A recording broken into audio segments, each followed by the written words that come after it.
Des rubans jaunes accrochés aux balcons, aux arbres et sur le mobilier urbain, dans les grandes artères ou dans les ruelles, scène banale à Vic comme ailleurs en Catalogne. Ces petits bouts de tissu sont devenus le symbole des indépendantistes pour soutenir les dirigeants incarcérés depuis la tentative de sécession d'octobre dernier.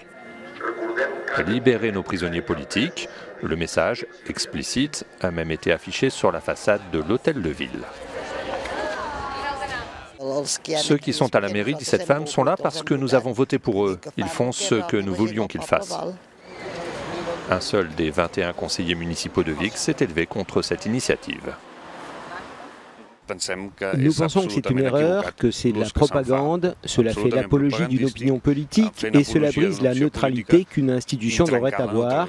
Une institution publique ne peut pas être au service des sécessionnistes ou des unionistes, mais doit être au service de tous. Des opposants à l'indépendance de la Catalogne, qui ont constitué des brigades de nettoyage, passent régulièrement dans les rues pour arracher ou pour effacer ces rubans jaunes, ce qui crée des tensions. C'est la tactique utilisée par les Espagnols pour discréditer notre monde. La violence, la violence. À la fin, ils seront heureux car il y aura de la violence, mais pour le moment, cela ne vient que de ceux qui enlèvent les rubans et non de ceux qui les mettent. Division au sein de la population et au sein de la classe politique, avec d'un côté les formations du centre et de la droite qui réclament le retrait des rubans jaunes, quand certains membres du gouvernement régional l'attachent ostensiblement à leur boutonnière.